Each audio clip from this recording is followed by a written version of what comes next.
I'm Ashok. I'm a professor of philosophy here at Haverford College, currently the chairman of philosophy, and I'm in my 40th year and getting warmed up. And this event, this forum, is a continuing effort over the last 13, 14 years. In its earlier incarnation, it was very much part of, as many of you know, coming back several times, the Greater Philadelphia Philosophy Consortium, which combines 13 colleges and universities in this region, joining our philosophy enterprises. And we had, as part of this, a very strong board of governors, which are friends of philosophers, lovers of philosophy. And as you know, the word philosophy means philosophia, loving Sophia, loving wisdom. And these governors and friends of philosophy really put their own funds and energy and time and passion into having a public issues forum, meaning that philosophy should not be locked in the, within the walls of the academy, but is meant to reach out to the public culture and interface with the culture at large. So public issues, and the issues that are foremost on our planet, challenging, our issues that philosophy obviously addresses, and our whole tradition of global wisdom, and we'll be talking about that. And so we've had about 14 years continuing, and in the last 3-4 years, it's the Global Philosophy Forum, but that was its early incarnation, and we have a number of associates. I founded an institute here at Haverford about 13, 15 years ago, which comes out of my research, which has been an attempt to pioneer and open up global philosophy. The word global philosophy means opening up the global lens, the global mind, across borders, across the planet, all of our great traditions, cultures, religions, ideologies, disciplines, at the heart of liberal arts. How do you bring our different worlds together? How do we open a lens, a global lens, so we can be kaleidoscopic and interperspectival and bring different perspectives and create deep dialogue across cultures? That's very much the spirit of the Global Philosophy Forum. It is part of this enterprise of the frontier of planetary consciousness in the 21st century across all of our borders in a global age, bringing worldviews together. And one of our, in terms of the associates, the Global Dialogue Associates, that have been putting up their funds and their energy and passion, passed away this past year. And as you see on the program, Mary Jane Lewis, passionate, elegant, powerful woman, and many of our associates here in the audience, pretty anonymous. The people you've met coming in, and Ann Bora, whom I'll introduce in a moment. Ann Bora has been really one of the leaders of the Board of Governors and kept the passion alive all these years. And I'm going to ask Ann Bora to come up. We're going to have a quiet moment of celebration in memory of Mary Jane Lewis. And Ann is going to speak about that. And just stay with us, because the theme is very much the passage from life to death and across the boundaries of life and death. And to celebrate the life and the passing of one of our dear friends would be quite appropriate to set the moment to open that deep reflection. So I'll be back with you after Ann. So Ann, please welcome Ann Bora, please.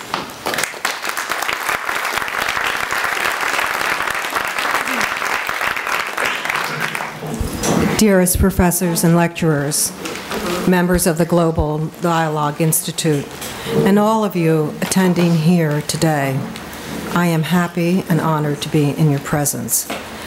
Character is destiny, and my friend Mary Jane absolutely symbolizes what that means.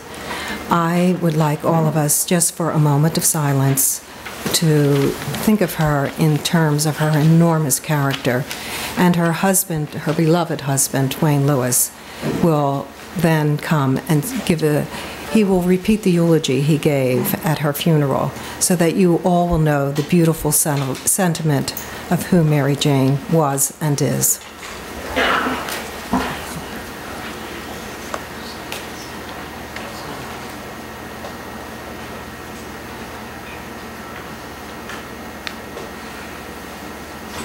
Wayne.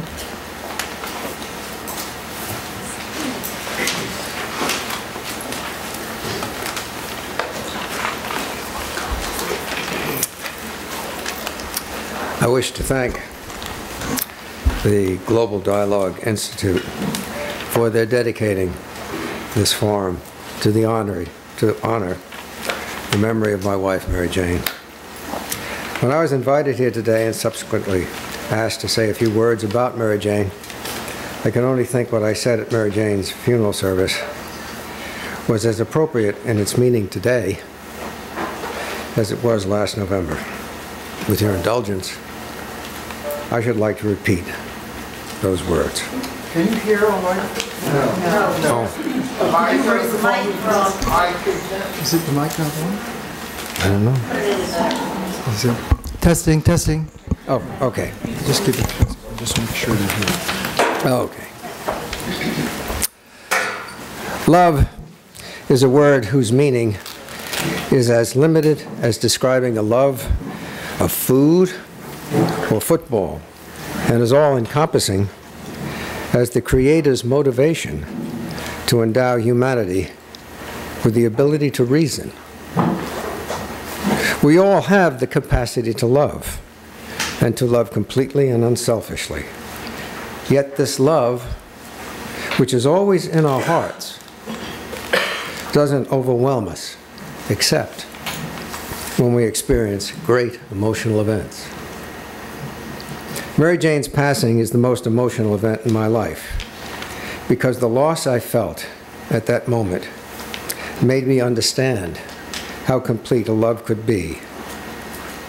So much so, my first conscious reaction to her passing was beyond my ability to grasp. Only then did the love I have for Mary Jane manifest itself in its entirety. Almost immediately, Mary Jane's life began to play back to me. I realized because of her, my capacity to love had been multiplied. Her love of life and its many blessings, her love of her daughter Laura, and oh, how Mary Jane, Mamu, adored her granddaughter Allie. Her love of all humanity, all were always present. In truth, all who knew Mary Jane were enveloped with the love she had for everybody. Mary Jane saw in each of us the good we all have, and we all wanted to be our best because of it. You know, the longer Mary Jane and I were together, the more beautiful she became. She had a love of and for all the beings she touched. Let me put it this way. If I could have the feelings I have for Mary Jane for an eternity, this would be to me the paradise we all seek and hope to gain. We all want to leave this world a better place for having been here. Mary Jane left this world a better place for having been here. I pray Mary Jane's soul, the essence of her being, is living in paradise. This prayer and reflecting on her life is helping me realize, although time heals all wounds, I want the scar from this wound to always be present as a constant reminder. Mary Jane taught me, love is what is eternal.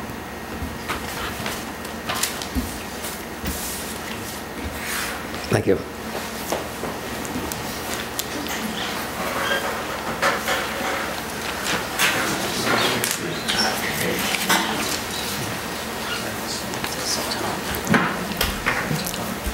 I hope that all of you felt the same way that I just felt having heard this again the second time.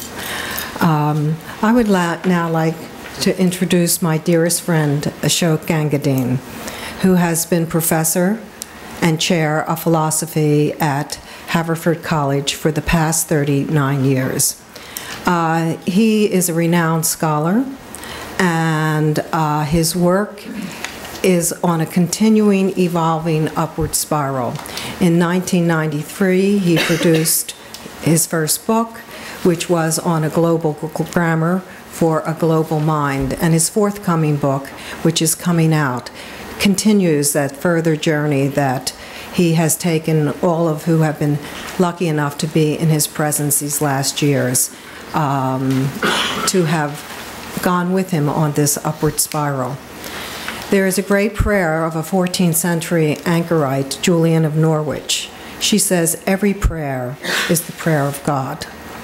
And because of Ashok's brilliant intellectuality and his complement of a heartfelt sentiment and his great philanthropy of time, the greatest gift anyone can give us is our time.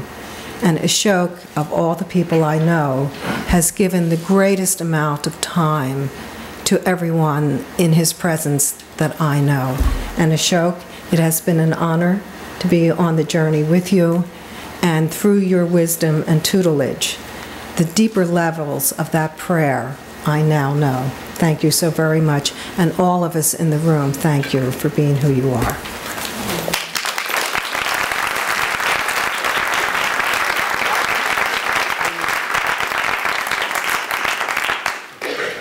Can you hear me? Is this on? Is it on? It must be on. Are we all right? Yeah, it's not on. It's red. It's on.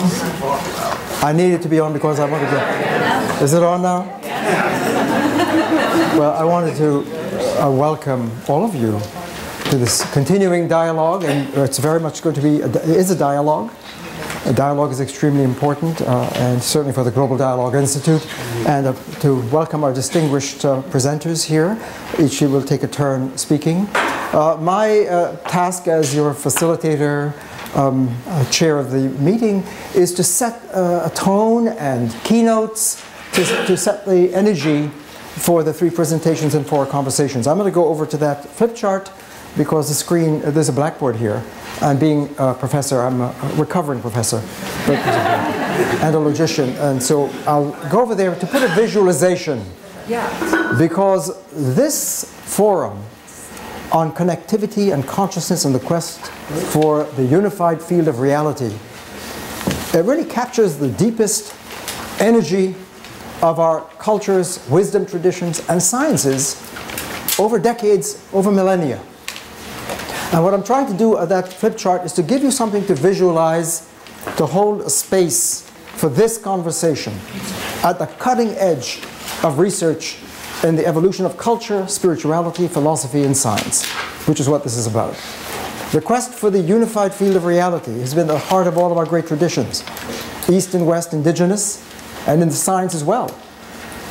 And if you just open up the lens, the global lens, most of us are in a very constricted lens. Unfortunately, we are raised in our culture. We're not even aware that our lens of the mind is shaped from in utero all the way through, and before that, of course, all the way through. And we come into the world and we're shaped in our culture. And each culture does that. And we can have multiple lenses, even in the culture. As an ordinary American, I could be a practicing Jew and living in the biblical world. That's one lens. I could be a scientist, looking at the Big Bang and the evolution of the cosmology from the language of science. That's a different lens. I could be a civic American, keeping my religion out of my civic political life. That's a different lens. I could, of course, be under a lot of stress and fragmented, and I'm seeing my therapist. And she's helping me to get together.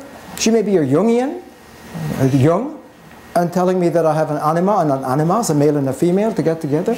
That makes me more, you know, crazy. And so, how do I do that? And so, of course, I have a friend who teaches yoga, so I go to yoga, and I'm chanting Om, and that's a different world. And I have a tree-loving friend who really tells me, you practice Feng Shui, energy, and the Qi. That's a different world. And oy vey, how do I put this together? You know? This is it. But that's what global dialogue is. If you can't bring your worlds together, each world is profoundly different lens of the mind. And we are not educated and sensitized to learn to step back and see that lens, detect them, and develop literacy and skills to dance across our lenses and bring them into an orchestrated, deep dialogue. Most of what we call dialogue ain't dialogue, it's monologue. To have people sitting together and I'll tell you my story and I interpret you through my lens and I don't realize I'm violating you. Suppose I'm a Muslim and I'm speaking to a person in the Chinese culture, or suppose I'm a Christian and speaking to someone in the Hindu. You know, if you take the other through your lens, you're violating their world and their presence and their being. So the heart of ethics and rationality and critical thinking is learning how to step back, open space, and dilate your heart and mind so that the worlds can connect. So what I'm going to do here just in a moment is to sum up 3,000 years of the evolution of human culture in this, and give you a visualization, because I think what you'll hear brilliantly from each of our distinguished speakers is an attempt to realize that humanity is in the midst of a tremendous shift, an unprecedented maturation of who we are as human beings. And it's not just a paradigm shift. We know how to talk about paradigm shift. But this is a dimensional awakening of our global consciousness, hearts and minds. It was long coming, and all of our great traditions have been pointing in this. And I just want to, how do you visualize that? And that's what I'm going to try and put up, and that'll set a tone for what we're going to hear. If you step back from whatever local lens or lenses you have and say, what's happening on this planet over these 3,000 years, to take an arbitrary time, you will see in the Chinese mind, the great genius is seeing that there's some fundamental field. They're all seeing there's a deep, fundamental, unified field of reality which has been differently named across the planet. But they're all pointing to the same fundamental field. There can only be one fundamental field. You'll see why. So if the Chinese call it the Tao, by the way, this is a space I'll put here where most of us live. On the screen of our culture, we have our lens. Here am I. That's everything is showing up here. Philosophers, logicians, and all of our researchers are saying, what are the laws of thought? What is the nature of thought space, consciousness space? Well, Aristotle, for example, and the whole Plato, Aristotle, Socrates, the Greek tradition, understood that to think is to predicate. It's to take the items of thought, subjects and predicates, and join them to make sense. Socrates is wise, the grass is green, whatever you put your thoughts, this is the thought space. And we process ourselves here as well. If someone asks, who are you? You would say, well, I am a man, I'm an American, I'm a teacher. You give all of your predications. And yet the geniuses of all our great traditions understood, who looked at the deep field and named it and said that if you're here, that's going to be a disaster. If you get stuck here, which is a stage, and you buy into this as an ultimate reality, and you can't cross into this deeper space of the unified field to enter into a communion with reality, there's going to be a personal, in terms of suffering, fragmentation, polarization, violence of all kinds, within yourself, between peoples, between cultures, across disciplines, across borders. And so if you look at this side of the upper space, that's all I want to show, is that most of us are here, science is here, and each of our brilliant speakers will suggest, which is in concert with the great wisdom of the planet, that we need to cross, and there have been skills taught to cross into the deep space of connectivity, where we become human, where we find ourselves in each other. It's an I-thou space, not an I-it space. And when you enter the I-thou, you could see yourself in the other, because reality is an interwoven dynamic energy field of connectivity. So the Chinese would say in the wisdom of Lao Tzu, the Tao that is named is not the Tao. Warning label. If you're going to enter the Tao, the infinite unified source of reality, you can't use this technology of consciousness that separates the thinker from the object and separates the thinker from connectivity.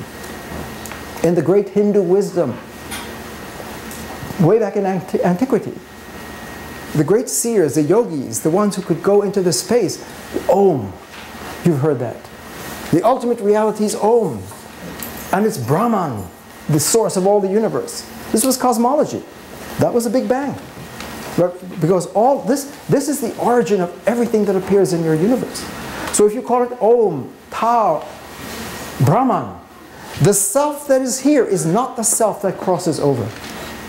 And if you read the Bhagavad Gita, all of the Gita, from Krishna speaking from this voice to Arjuna, who is here, the everyday person, who is in the ego space, who's in a battle with his own family, who is in a war within himself between his everyday self and the higher self that's calling him. There's an inner war. And that self is the Atman, not the ego. So Krishna is trying to help Arjuna understand the ABCs of recognizing what ego mind does and why it fragments and why it led to that war the war within and the war without. And that the art and science of yoga teaches the skills and disciplines to cross into the space of Om, where you become a human. And that's where you begin to flourish. That's when you become a martial artist. He's a warrior, but he's not a true warrior. When you enter into the Om space, that's what Gandhi was practicing. This is the place of Satya, being. Sat Chit Ananda, bliss. And this is the place of Ahimsa. So when Gandhi was trying to bring this power into the political space, in the non-violence, as a warrior, to bring peace and to move culture, that was an example. Right? Buddha, all of Buddha's awakening was to see that to exist is to suffer. It has a cause, attachment to ego, the entity that we create here. We have a choice. These are the Four Noble Truths. We have a choice of choosing this way or this way. And the fourth noble truth is, and there is an eightfold path of channels to rehabilitate your consciousness to a higher habit, a higher mind operating system of right consciousness, right intention, right action, mindfulness. When you become mindful, you enter the place of shunyata, zeroness, zero of all of these things. So zeroness, shunyata, is the Buddhist name for emptiness is fullness. Because if you could cross into shunyata and empty yourselves of all of these artificial constructs that we make with our artificial lens, and have the courage to do that, we enter into the flow of deep connectivity energetically where everything interacts. That's where you find yourself in the other and in the ecology, and that's compassion. And in the tradition of Yahweh and the struggle of Abraham, that tradition is right in this. Hear, O Israel, the Lord thy God is one. Yahweh, don't even write it, because to write it is to desecrate it, to put it in the box. And Abraham's great struggle for humanity, when this word called him to surrender and to sacrifice Isaac. Isaac was almost like the dearest to him, his agenda, his possession, his son, himself, his identity. Is he going to listen to the call of this world, the call of being, or is he going to listen to his own ego agenda? Which comes first? It was a global moment for culture when Abraham chose. The sacrifice was to sacrifice his agenda, his attachment. And once he let go and said, I will let go of Isaac, it was all right. It was done. That was it was done. And of course, all of Jesus. Jesus was attempting to move culture from this covenant of speaking in this way to the one in which you say, I am the way, the truth, and the life. All of that speech is speaking this grammar. And with the Allah, you know, it means surrender. Islam is to surrender. And Christianity, Judaism, is the children of Abraham. They're from the same biblical source. Right? So I'm just saying East, West, indigenous, and science. The magnificence of science, and you'll see this today, and I'll just conclude on this point, just because I'm just trying to say that in my research, I use double parentheses to mark, because it's so crucial to mark. Are you in this mental space? Are you thinking in the unified field? Are you an integral, holistic, dialogic thinker? Or are you in this space, which I mark with single strokes? If you speak any word from this mind, I mark it with single strokes, almost like a mind quote, to say, I'm here, own it. And if you could cross into this literacy with all our great teachers and learn how to speak in energetic language, and you'll see this beautifully in our presentations today, this is where science grows to its maturity. If science is locked into a lens, and that's the magnificence of science, is the capacity to revise, the willingness not to simply unilaterally accept, but to revise in the light of evidence. And you will get evidence that does not fit into the box, like the evidence that Pim van Lommel will speak about. People who have near-death experiences and come back and speak about it. It cannot be understood by science with a fixed lens of the kind we have now. Non-locality, where everything is interconnected. The butterfly effect. When you upgrade to this level, is a whole different level of mental literacy and language that is needed. And this is where humanity, our journey into the space, this is the moment we're facing on the planet in a global age. Can we become human where we can see in compassion in each other? That's the heart wisdom that Joseph is going to speak about as well. And Karen will also, in each in their own way. So I'm just inviting us. This has emerged from our forum over the last several years, that the forum of global dialogue forum, global philosophy, interconnectivity, and looking for the unified field of reality, you cannot capture the unified field with a disunified technology of consciousness. And Einstein knew that, even though his whole life was spent trying to find the unified field. He said, problems generated at one level of consciousness cannot be solved at that level. You've got to go to a higher, deeper level. And that's what this is all about. So please, if you're listening to our speakers here, big mistake. That's what the forum is. To deeply think about, where am I in listening and processing information? Here, or can I listen here? And our three speakers are going to beautifully help us get more literacy, in crossing into this and understanding the importance of that. So thank you for your attention. And I'm going to introduce Pim van Lommel and ask him to make the first presentation. I met him some time ago in Europe amongst about 20 frontier high-level scientists and philosophers. And I was very taken with his presentation about reflecting upon the significance for science and culture of what he was encountering as a cardiologist in terms of people who've had the near-death experience, where they have gone flatline, brain clinically dead, and yet returning to the body and reporting, having seen what's going on. It's absolutely impossible this could happen, that someone could be out of body, clinically dead, returning to the body, and report experience and consciousness, often heightened consciousness. What does that mean? How does science deal with this? He's a competent, high-level scientist. He wants to make sense of that as a cardiologist. And he's written a book that's getting quite a stir right now in Europe and on television in terms of the continuity of consciousness. I saw the book in the Dutch. It's Boundless Consciousness. Endless consciousness. Thank you. Endless consciousness. So the translation, continuity, doesn't capture the poetry of endless consciousness. So Pim, I want to welcome you, and please help us and welcome Pim van Lommel, please.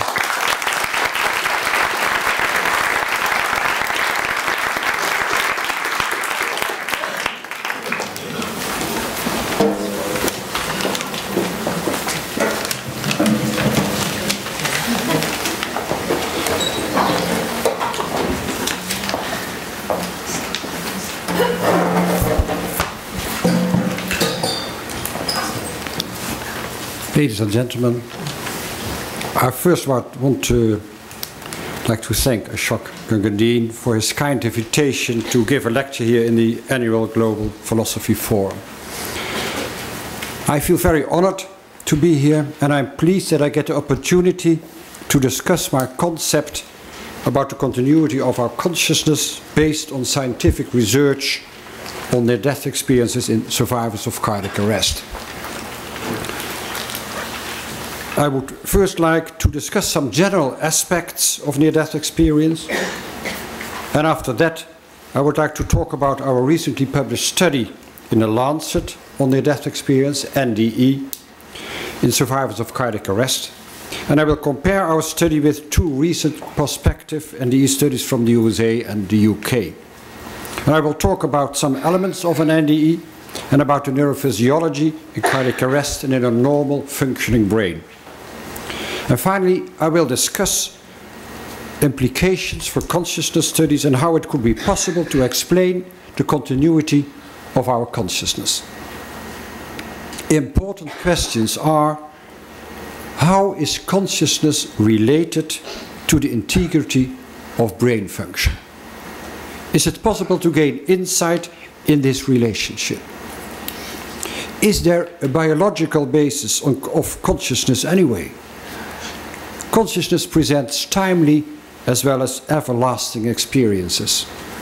Is there a start or an end to consciousness? Let us first ask some questions about consciousness.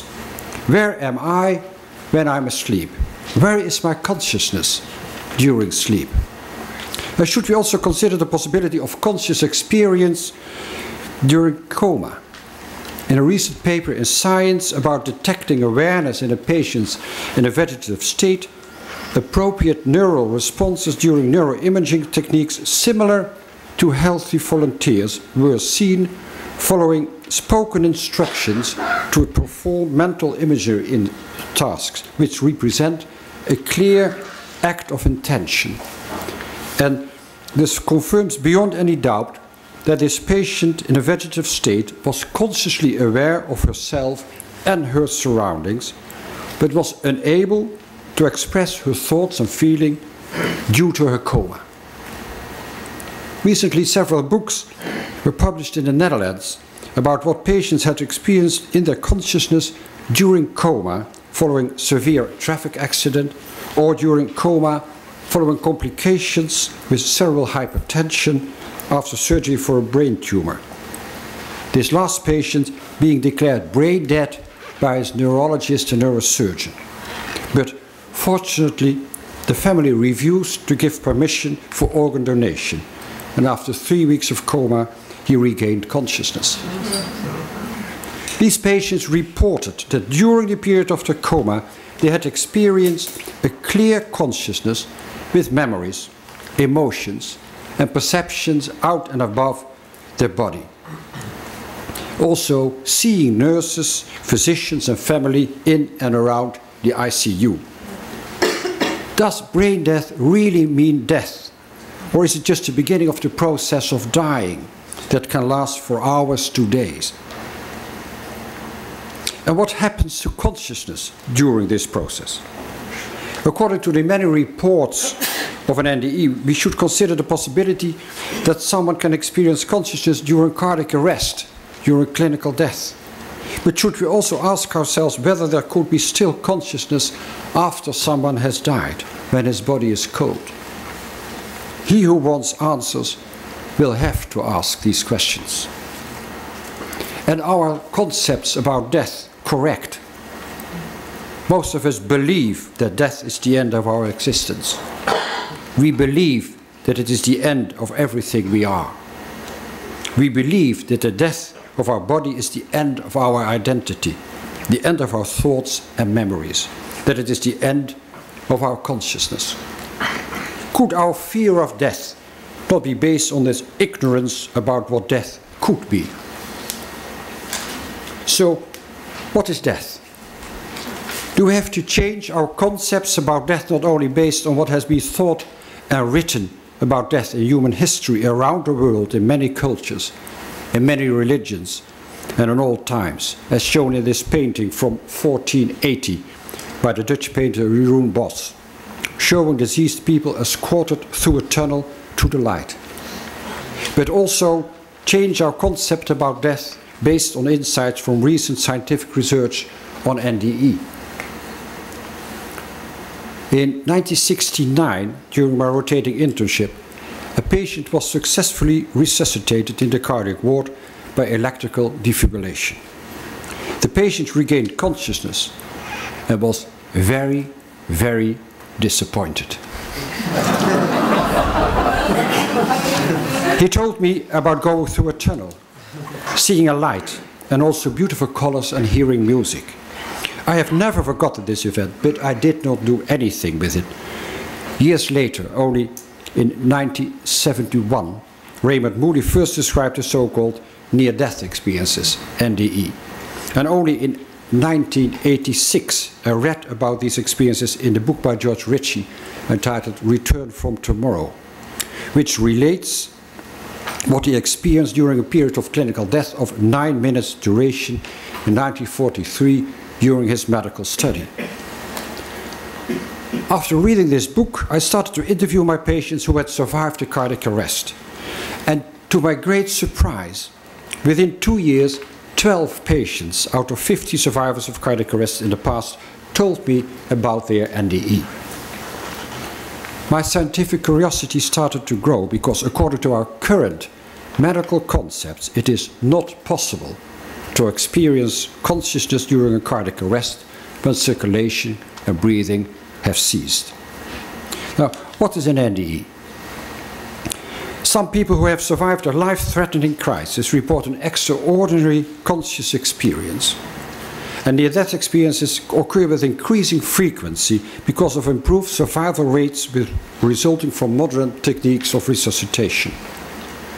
An NDE can be defined as a reported memory of the whole of impressions during a special state of consciousness, and including a number of special elements such as out-of-body experience, pleasant feelings, seeing a tunnel, a light, deceased relatives, or a life review. And many circumstances are described during which NDEs are reported, such as cardiac arrest, clinical death, shock after loss of blood, coma following traumatic brain injury of intracerebral hemorrhage, near drowning, especially children, or asphyxia, but also in serious diseases not immediately life-threatening, during depression or isolation, or without any obvious reason. A similar experience to near-death ones can occur during the terminal phase of illness and are called deathbed visions or pre-death experiences. The NDE is transformational, always causing profound changes of life inside and the loss of the fear of death. And the content of an NDE and the effect on patients seem similar worldwide across all cultures and all times.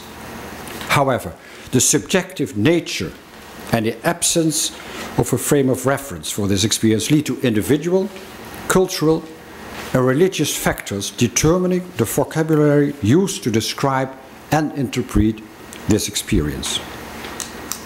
According to a recent at-random inquiry in Germany and the USA, about 4% of the total population in the Western world should have experienced an NDE. So, more than 9 million people in the USA must have had an NDE. Why do we physicians hardly ever hear a patient tell about his NDE? Patients are so reluctant to share their experience with others by all the negative responses they get. You have to be open to hear about an NDE. Patients must feel that you trust them, that you can listen without any comment or prejudice. Once a conference was held about an NDE in a university hospital with more than 300 people in attendance. And at the end of the conference, after several lectures about NDE, a man stood up and said, "I'm a cardiologist for more than 25 years and I have never heard such absurd stories. This is total nonsense.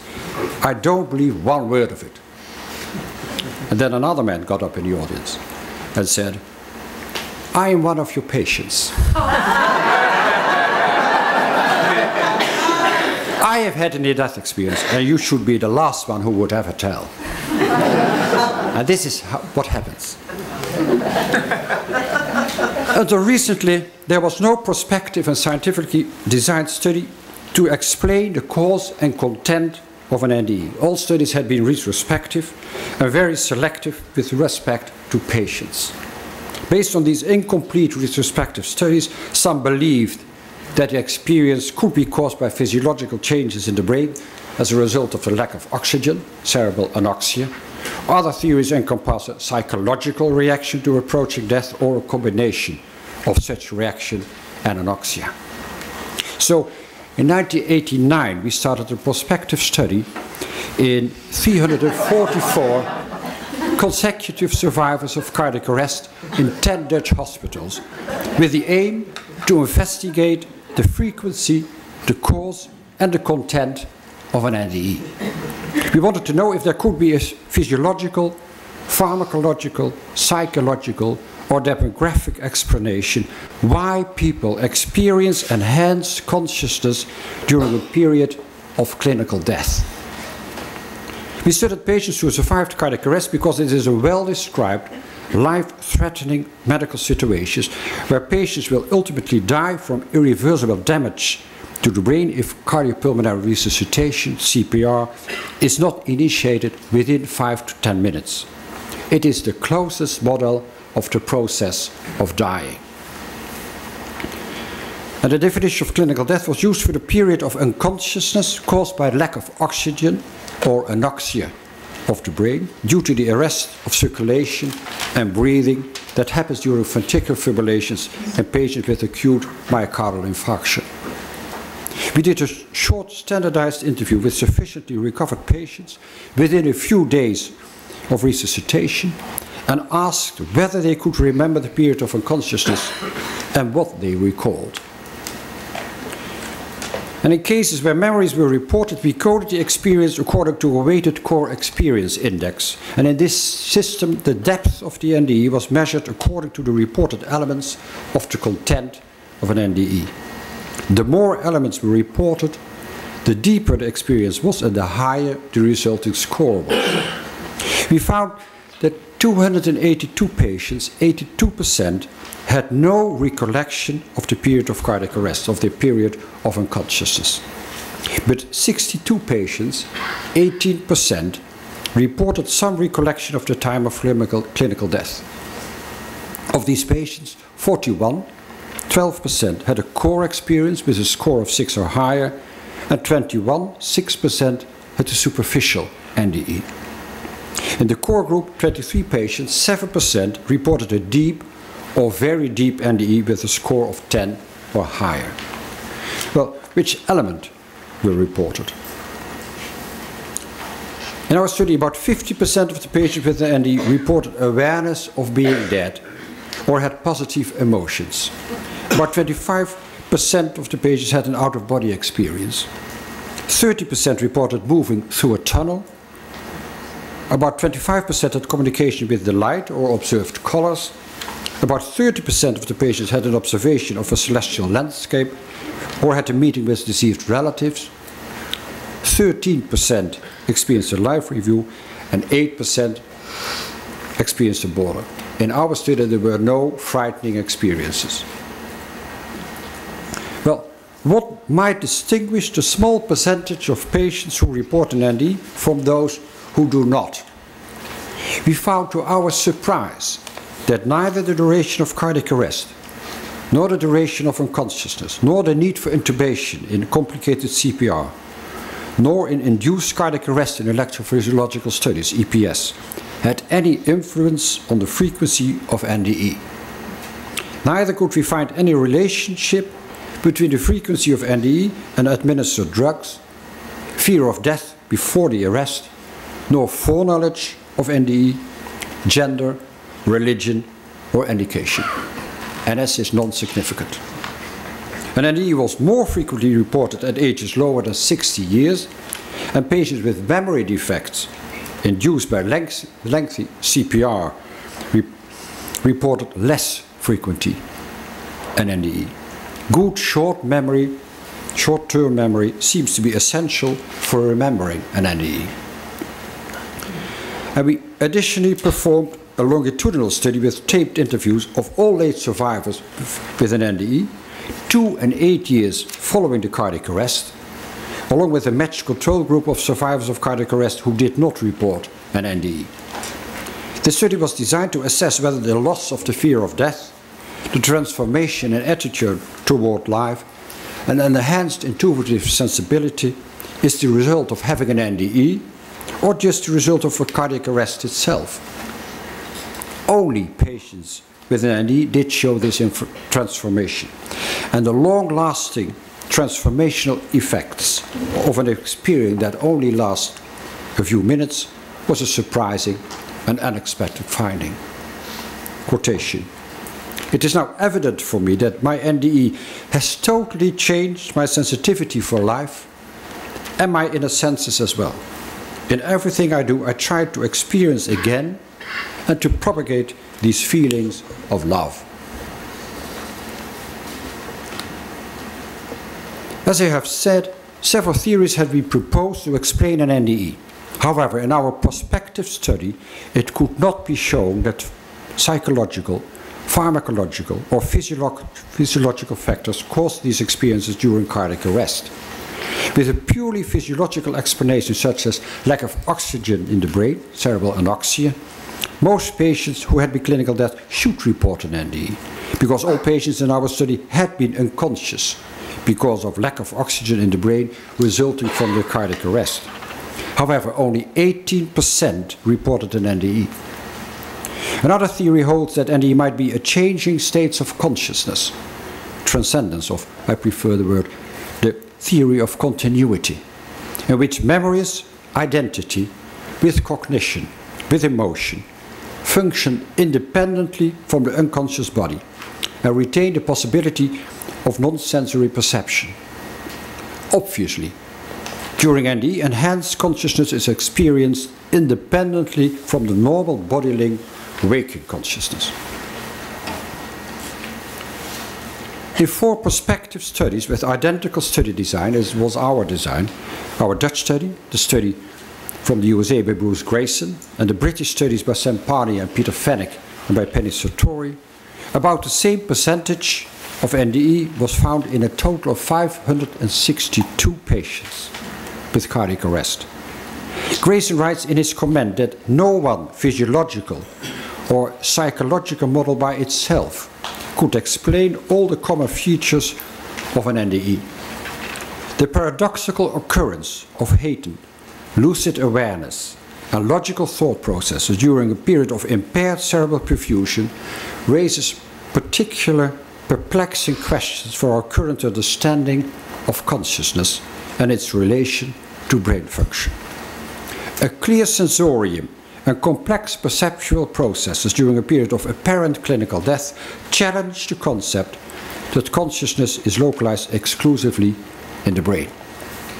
And Parney and Fennick write that the data from several NDE studies suggest that the NDE arises during unconsciousness. And this is a surprising conclusion, they write, because when the brain is so dysfunctional that the patient is deeply comatose, those cerebral structures which underpin subjective experience and memory must be severely impaired. Complex experiences, such as reported in the NDE, should not arise or be retained in memory. Such patients would be expected to have no subjective experience, as was the case in the vast majority of patients who survive a cardiac arrest. But Sartori concludes that, according to mainstream science, it is quite impossible to find a scientific explanation for the NDE as long as we believe that consciousness is only a side effect of a functioning brain.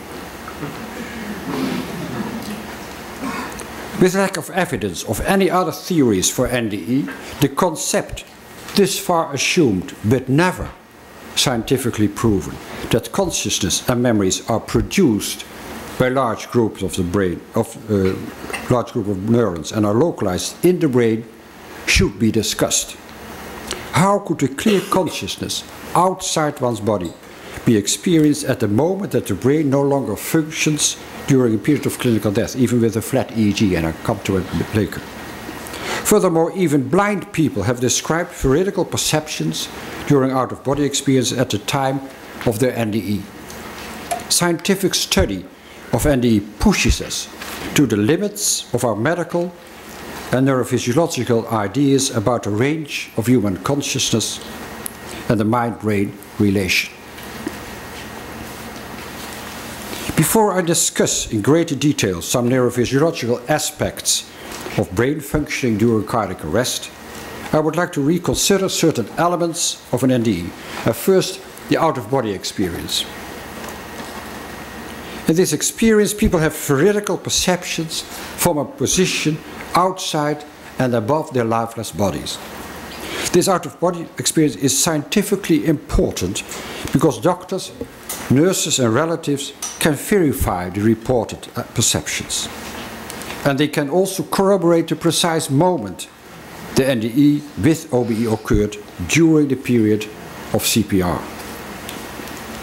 This proves that OBE cannot be an hallucination, because this means an experience and perception that has no basis in reality, like in psychosis. Neither it can be a delusion, which is an incorrect assessment of a correct perception. Nor is it an illusion, which means a misapprehensive or misleading image. Should an OBE be considered as a kind of non-sensory perception? This is clearly shown in this drawing of a 6-year-old girl who nearly drowned and was resuscitated in a hospital. NDEs have the feeling that they have apparently taken off their body like an old coat, and to their surprise, they appear to have retained their own identity with the possibility of perception, emotion, and a very clear consciousness. In the drawing you can see a happy smiling girl up here looking at her own resuscitation. And this is a report from a nurse from a coronary care unit which was published in our paper in The Lancet.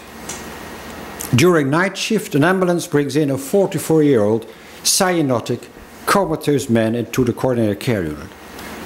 He was found in coma about 30 minutes before in a meadow. When we go to intubate the patient, he turns out to have dentures in his mouth. I removed these upper dentures and put them onto the crash cart. After about an hour and a half, the patient had sufficient heart rhythm and blood pressure, but he is still ventilated and intubated, and he is still comatose. He is transferred to the intensive care unit to continue the necessary artificial respiration, where he stays for about a week in coma. Only after more than a week do I meet again with the patient, who is by now back on the cardiac ward. The moment he sees me, he said, "Oh, that nurse knows where my dentures are." I am very, very surprised. He nearly collapsed, the nurse. Then he elucidated the patient.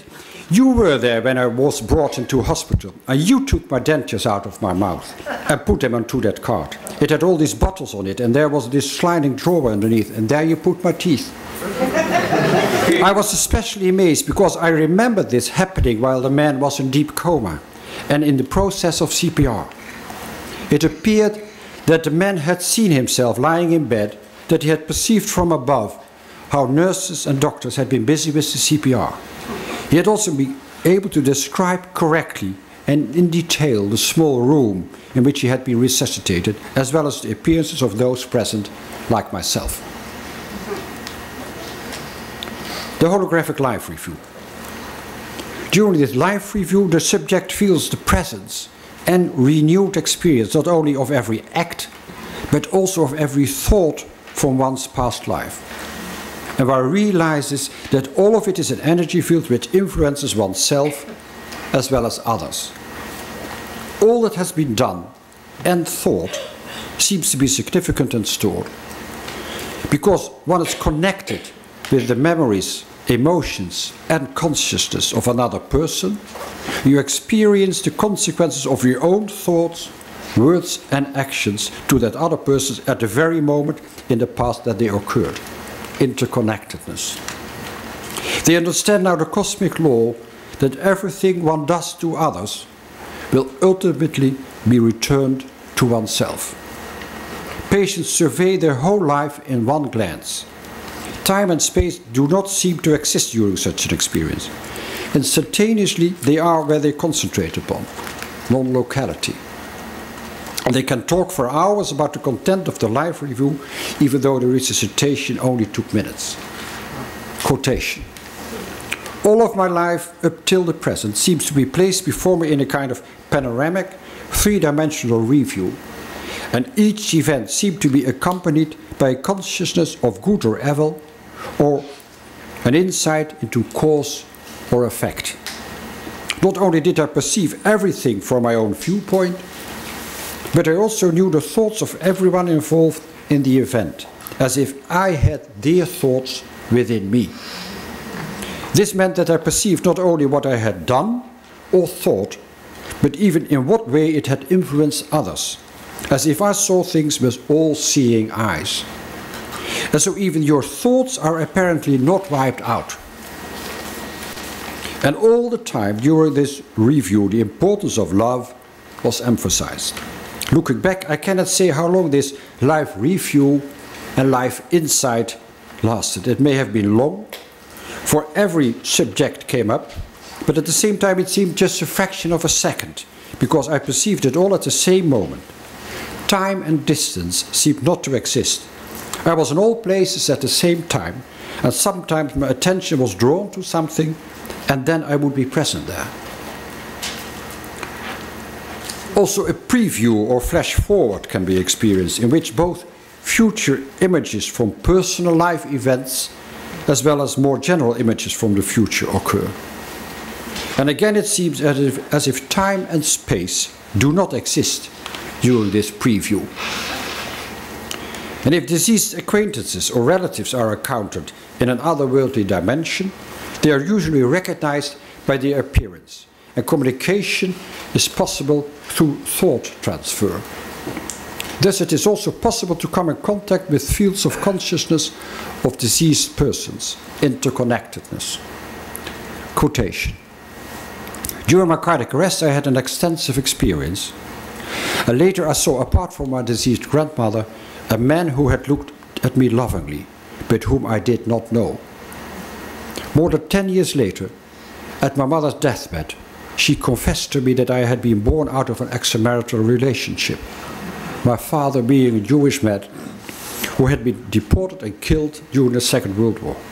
And my mother showed me his picture.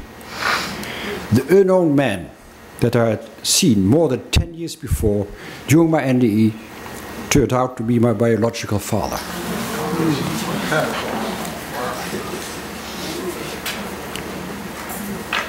Some patients describe how they returned into their body, mostly through the top of their head, after they had come to understand that it wasn't their time yet, or that they had still a task to fulfill. The conscious return into the body is experienced as something very oppressive.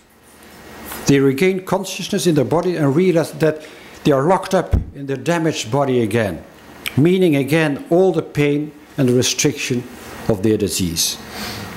About all people who has experienced an NDE lose the fear of death. Quotation. It is outside my domain to discuss something that only can be proven by death. For me, however, this blessing experience was decisive in convincing me that consciousness lives on beyond the grave. And I know now for sure that body and mind are separated. Death was not death, but another form of life. All these elements of an NDE were experienced during the period of cardiac arrest, during the period of apparent unconsciousness, during the period of clinical death. But how do we know that the EEG, the electrical activity of the cortex of the brain, is flat in those patients with cardiac arrest? And how can we study this? Through many studies with induced cardiac arrest in both human and animal models, cerebral function has been shown to be severely compromised during cardiac arrest, with complete cessation of cerebral blood flow, causing sudden loss of consciousness and of all body reflexes, but also with the abolition of brainstem reflexes, like the loss of the gag reflex and of the corneal reflex, and the fixed and dilated pupils are the clinical findings in those patients. And also the function of the respiratory center, located close to the brainstem, fails, resulting in apnoea, no breathing. The electrical activity in the cerebral cortex, but also in the deeper structures of the brain, has been shown in animals, has been shown to be absent after 10 to 20 seconds, with an average of 15 seconds, a flatline EEG. In acute myocardial infarction, the duration of cardiac arrest is in the coronary care unit usually between 60 and 120 seconds. In out of hospital arrest, it even takes much longer. So all survivors of cardiac arrest in the prospective studies, a total of 562 patients, who I described before, must have had a flatline EEG. The quite often proposed objection that a flatline EEG does not rule out any brain activity, because it is mainly a registration of the electrical activity of the cortex, misses the mark. The issue is not whether there is any brain activity of any kind whatsoever, but whether there is brain activity of the specific form regarded by contemporary neuroscience as a necessary condition for conscious experience, which is activity of more than 8 centers combining information altogether. And it has been proven that there is no such specific brain activity at all during cardiac arrest. Anoxia, so lack of oxygen, causes loss of function of all our brain, of all our cell systems. And anoxia of some minutes duration causes a transient loss of function of all our cell systems. In prolonged anoxia, cell death occurs with permanent functional loss.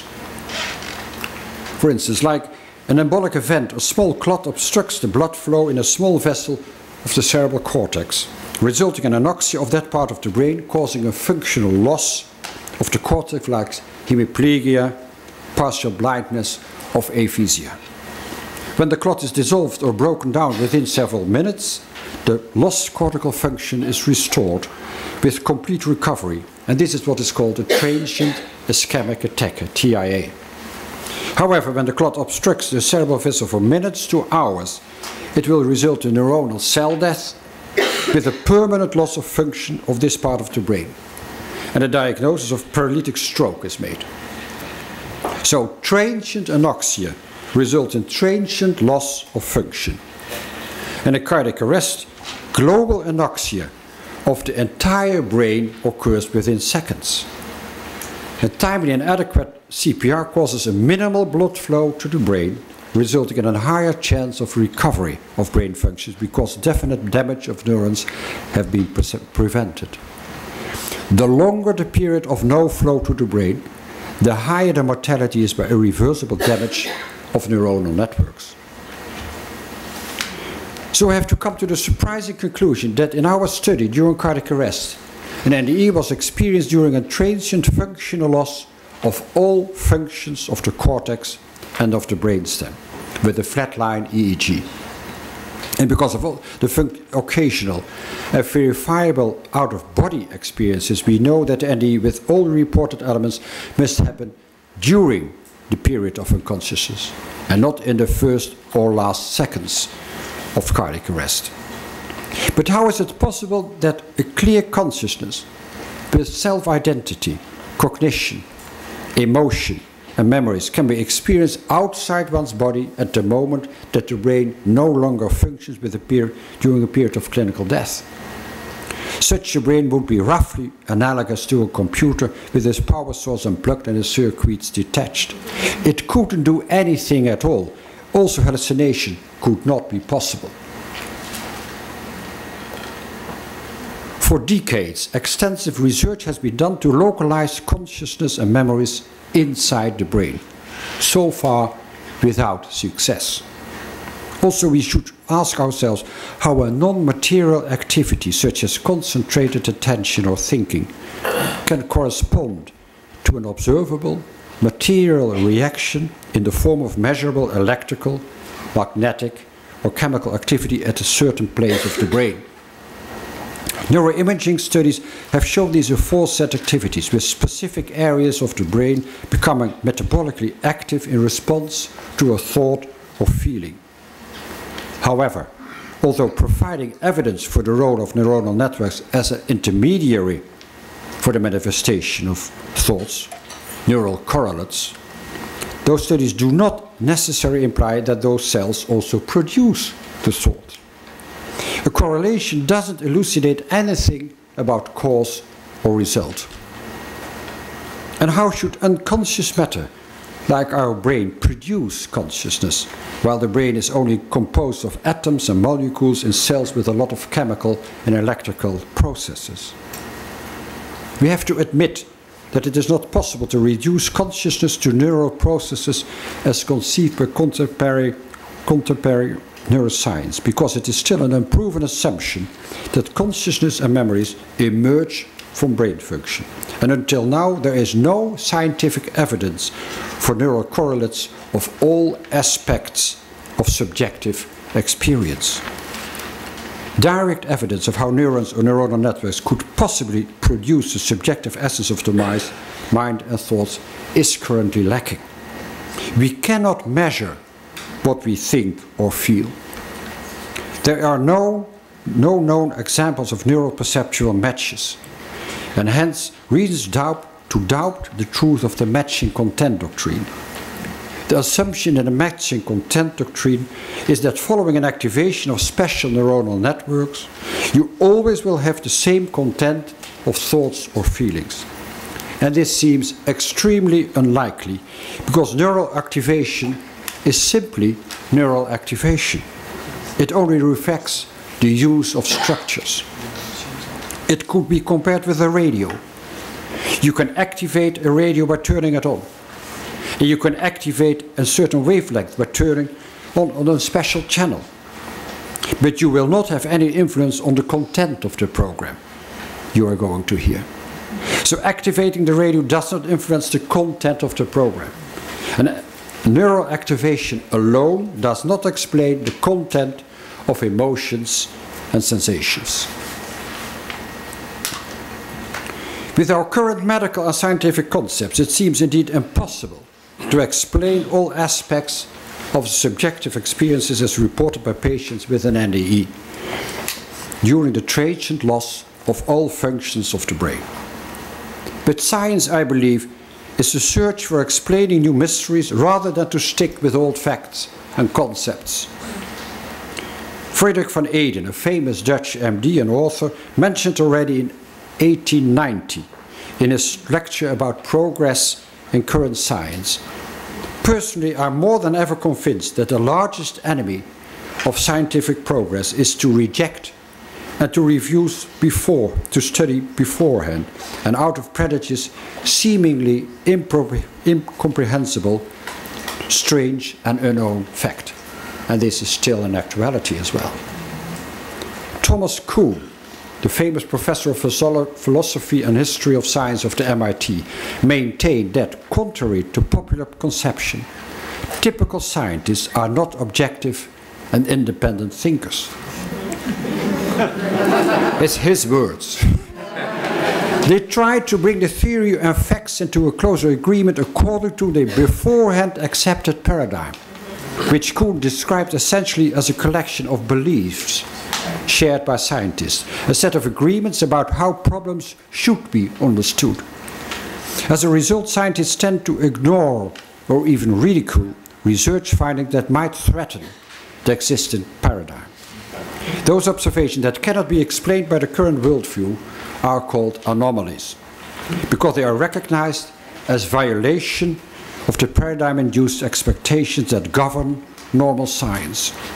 And so, of course, these findings are initially overlooked, ignored, or rejected as an error. Near-death experiences are such anomalies, because the cause and content of an NDE cannot be simply explained by our current medical and scientific concepts about the range of human consciousness and the mind-brain relation. The quest to find consciousness. So it is indeed a scientific challenge to discuss new hypotheses that could explain the reported interconnectedness with the consciousness of other persons and of deceased relatives. To explain the possibility to experience instantaneously and simultaneously non-locality. A review and a preview of someone's life in a dimension without our conventionally body-linked concept of time and space, where all past, present and future events exist. And the possibility to have clear consciousness with memories, with self-identity, with cognition, and the possibility of perception. Almost all of the reported aspects of consciousness during cardiac arrest seem to be quantum-like phenomena, like non-local interconnectedness or entanglement, or like a higher dimensional non-local space, consisting of wave fields of probability, where every past and future event is available as a possibility. The quantum physicist David Bohm has called this dimension the implicate order of being. Within this so-called non-local space, no matter is present. Everything belongs to uncertainty. And neither measurements nor observations are possible by physicists, because the act of observation instantly changes a probability into an actuality by collapse of the wave function. Roger Penrose called this reduction of multiple possibilities into one definite state objective reduction. So it seems that no observation is possible without fundamentally changing the observed subject. Only subjectivity remains. This is neither the place nor the time to go into quantum mechanics into more detail. But we should conclude, like many others, that quantum mechanical processes could have something critical to do with how aspects of consciousness relate with our brain and our body. However, quantum field theory cannot explain the essence of consciousness, nor the secret of life. but it is helpful for understanding my concept of the informational fields of our non-local consciousness. In my concept, our whole and undivided consciousness, with declarative memories, finds its origin in and is stored in this non-local space as wave fields of information. And the cortex only serves as a relay station for parts of these wave fields of consciousness to be received into or as our waking consciousness, which belongs to our physical body, particles. And so they can be considered as two complementary aspects of consciousness. This could also be compared with the internet, which does not originate from the computer itself, but is only received by it. So in this concept, consciousness is not rooted in the measurable domain of physics, our manifest world. This also means that the eternal wave aspect of our indestructible and eternal consciousness in this non-local space is inherently not measurable by physical means. The immeasurable can never be measured. However, the particle aspect, the physical aspect of consciousness which originates from the wave aspect of our consciousness by collapse of the wave function, objective reduction, can be measured by means of neuroimaging techniques like EEG, fMRI and PET scan. This non-local aspect of our consciousness could be compared with gravitational fields, where only the physical effects can be measured, but the gravitational fields themselves are not directly demonstrable. Different neuronal networks function as interface for different aspects of our consciousness, as can be demonstrated by changing images during these registrations of fMRI and PET scan. So the function of neuronal networks should be regarded as receivers and conveyors, not as retainers of consciousness and memories. With this new concept about consciousness and the mind-brain relation, all reported elements of an NDE during cardiac arrest could be explained. In trying to understand this concept of interaction between an invisible non-local space and our visible material body, it seems appropriate to compare it with modern worldwide communication. There is a continuous exchange of objective information by means of electromagnetic fields for radio, TV, mobile telephone or laptop computer. We are not consciously aware of the vast amounts of electromagnetic fields that constantly, day and night, exist around us and even permeating us, as well as permeating structures like walls and buildings. At this very moment, we are evaded by hundreds of thousands of telephone calls and hundreds of radio and TV programs.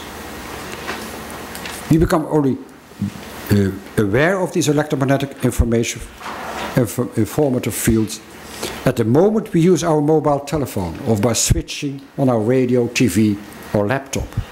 What we receive is neither inside the instrument nor in the components, but thanks to the receiver, the information from the electromagnetic fields becomes observable to our senses, and hence perception occurs in our consciousness. The voice we hear in our telephone is not inside our telephone. The concert we hear of our radio is transmitted to our radio. The images and music we hear and see on TV are transmitted to our TV set. And if we switch off the TV set, the reception disappears, but the transmission continues. The information transmitted remains present within the electromagnetic fields. The connection has been interrupted, but it is not vanished and still can be received elsewhere by using another TV set, non-locality. Internet, with more than 1 billion websites, can be received about the same moment in the USA, in Europe and in Australia, and is obviously not located inside our laptop. So according to my concept, based on the universal reported aspects of consciousness experienced during cardiac arrest, we can conclude that the informational fields of our non-local consciousness, consisting of waves, are rooted in non-local space, in an invisible dimension without time and locality, and are present around and through us, permeating our body. They become available as our waking consciousness only through our functioning brain in the shape of measurable and changing electromagnetic fields. Could our brain be compared to the TV set, which receives electromagnetic waves and transforms them into image and sound? And could it as well be compared with the TV camera, which transforms image and sound into electromagnetic waves? These waves hold the essence of all information, but are only perceivable to our senses through suitable instruments like camera and TV set. The function of the brain should be compared with a transceiver, a transmitter, receiver, or interface. During life, our consciousness has been an aspect of waves as well as of particles, and there is a permanent interaction between those two aspects of consciousness. As soon as the function of the brain has been lost, as in clinical death, memories and consciousness do still exist, but the reception ability is lost, the connection or interface is interrupted. And hence consciousness can be experienced during such a period of a non-functioning brain. And this is what we call an NDE. In my concept, consciousness is not physically rooted, and the concept of a consciousness independent of our body was well known in Eastern countries like India and Tibet for ages. But to my surprise, this concept happens to be not even new in our Western world. Recently, I came across this picture of Robert Flood, an English medical doctor who even in the 17th century already located our emotional life, imaginative faculty, intellect, mental processes, memories and visions outside our brain. And the drawing also clear shows the supposed energy connections with our physical body. There are still more questions than answers, but based on the aforementioned theoretical aspects of the obviously experienced continuity of our consciousness, we finally should consider the possibility that death, like birth, may well be a mere passing from one state of consciousness into another. In a recent representative social inquiry in Europe, the European Value Survey, one question was asked about belief in personal survival. In European countries, between 48 and 59% of the population believed in some kind of personal survival, even in former communist countries in Eastern Europe. And these surprising high figures, about half of the population of Europe, which is more than 25 million people who believe in a personal survival, are in sharp contrast with the opinion of the majority of Western scientists, who systematically ignore and ridicule the possibility of a personal survival after physical death. The inevitable conclusion that there is a continuity of consciousness, because consciousness can be experienced independently of brain function, might well induce a huge change in scientific paradigm in Western medicine, and could have practical implications in actual medical and ethical problems such as the care for comatose or dying patients, euthanasia, abortion, or the removal of organs for transplantation from somebody in the dying process with a beating heart and a warm body, but with the diagnosis of brain death. Such understanding also fundamentally changes one's opinion about death, because of the almost unavoidable conclusion that at the time of physical death, consciousness will continue to be experienced in another dimension, in which all past, present and future is enclosed. Death is only the end of our physical aspects. However, research in NDE cannot give us the irrefutable scientific proof for this conclusion, because people with an NDE did not quite die, but they all were very close to death without a functioning brain. But, as I have explained, it has been scientifically proven that during NDE, enhanced consciousness was experienced independently of brain function. So we can conclude that our waking consciousness, which we experience as our daily consciousness, is only a part of our whole, our endless, non-local consciousness. And this enhanced consciousness is based on indestructible and constant evolving fields of information, where all knowledge wisdom, and unconditional love are present and available. And these fields of consciousness are stored in a non-local dimension without our concept of time and space. One could call this our higher consciousness, divine consciousness, or cosmic consciousness, or even akashic field. We know now that what we consider as solid matter is about 99.99% empty space, vacuum. And that vacuum is not in the real empty space, but it is full of energy and information, also in our universe. Because of this, all our body cells, with our person-specific DNA, but also all material aspects of living nature on this planet, are continuously invaded by and in contact with this field of non-local or endless consciousness. The interconnectedness with this enhanced consciousness can be experienced during a critical medical situation, an NDE, or during an acute situation of apparently unavoidable death in an imminent traffic accident, fear-death experience, or during a meditation or deep relaxation, called mostly an enlightened experience of oneness, during changing state of consciousness during regression therapy, hypnosis, isolation, or the use of drugs like LSD or DMT, or during the terminal phase of life, deathbed vision or pre-death experience. The interconnectedness with these informative fields of consciousness also explains enhanced intuition, like clairvoyance, clairaudience, and prognostic dreams and visions.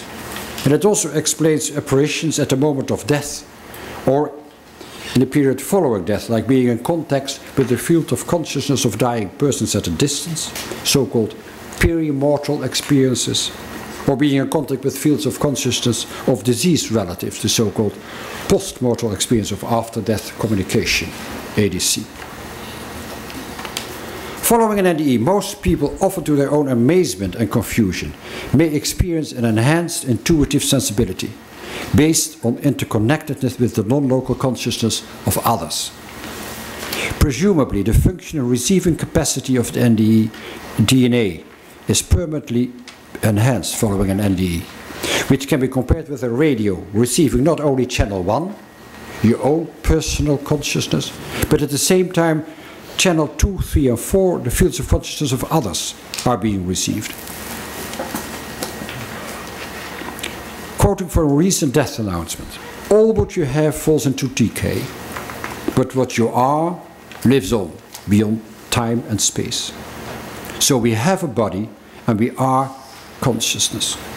Without a body we still can have conscious experience. Recently someone wrote me, I can live without my body, but apparently my body cannot live without me. We ask ourselves if there is a biological basis for consciousness anyway. Yes, there is a kind of biological basis for our waking consciousness, because our physical body functions as an interface. But no, there is no biological basis for our whole or endless consciousness, or enhanced consciousness, which is rooted in our higher dimensional space as a formative fields of consciousness. So our enhanced consciousness resides not in our brain and is not limited to our brain, because our consciousness is non-local, and our brain has a facilitating function and not a producing function to experience consciousness. For me, science means asking questions with an open mind. Science should be the search for explaining new mysteries, rather than to stick with old concepts. And he who has never changed his mind because he could not accept new concepts has rarely learned something. I can assure you that I learned quite a lot, because all those patients who were willing to share their NDE with me, they were my teachers. I believe and I hope that in the near future, modern science will include research on subjective experiences like those that occur in our consciousness, and that we will accept non-local concepts to understand how we are interconnected with each other and with nature on our endangered planet. We desperately need a real paradigm shift in science. And I sincerely hope that quantum physicist Max Planck was wrong when he said in 1934, A new scientific truth does not triumph by convincing its opponents and making them see the light, but rather because its opponents eventually die, and a new generation grows up that is familiar with it. And I would like to quote Plato, who wrote more than 2,000 years ago, "The temporary material body is the temporary carrier of our immortal soul." Time does not exist in a material world. And Plato is convinced that in communication we have to use words, but that we should realize that this is a limiting factor to verbalize the essence. The true nature of things is principally concealed and not revealed by our words. And in spite of being aware of this limitation, I've tried to use words to talk about my scientific concepts and my feelings about the continuity of our consciousness. Finally, scientific research in NDE could be a very important contribution to help to change people's mind and consciousness.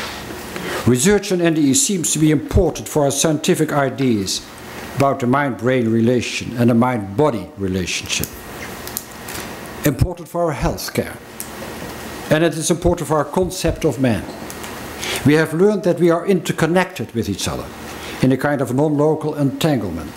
That each thought we have is preserved forever and influences oneself as well as others.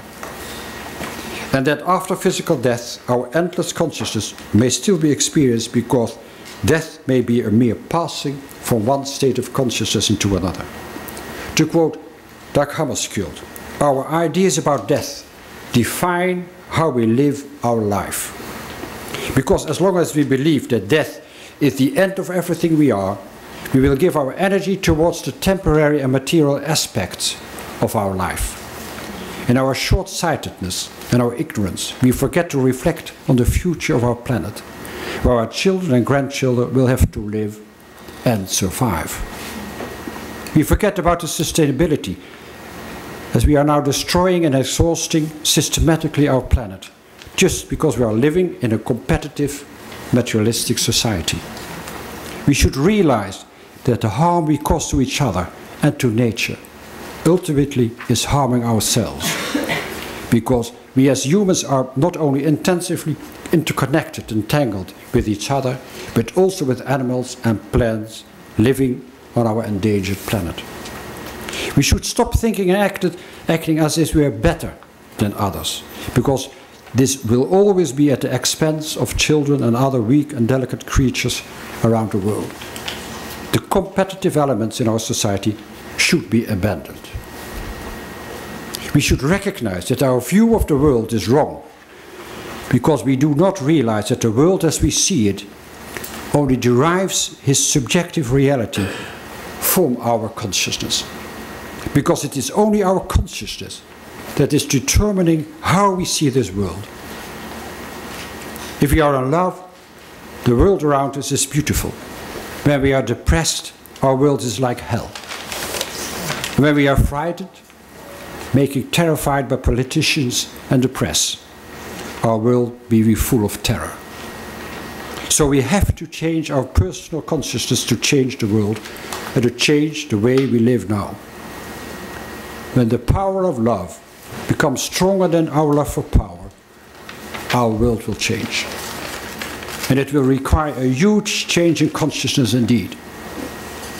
We should all feel the responsibility for this change. Thank you for your attention.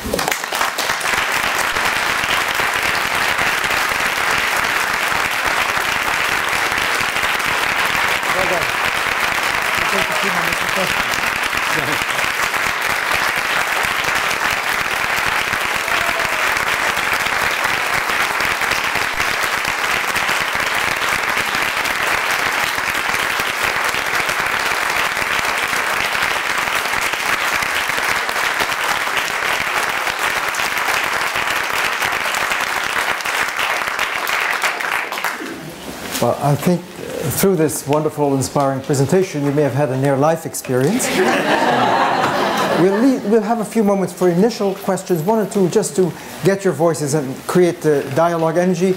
But we're going to have hopefully when all presentations are completed, we'll have a full dialogue. So hold your questions, but a few voices, please. If you could, please stand up and speak out, please. I would just like to hear some of your thoughts about people who do not have it in This is a good question. We scientifically don't know why 80% of people do not have an NDE, or even perhaps do not remember an NDE. We know from studies in children that below the age of 4, most children who have an NDE do not remember the NDE, but they have the transformation of life inside, enhanced intuitive sensibility. The people in our study did not have enhanced intuitive sensibility and other things. So you can see we don't know why people do not have an NDE after cardiac or during cardiac arrest. It's still a mystery. There are other explanations which is not scientific, and I can discuss it with you personally. Yes, say your name.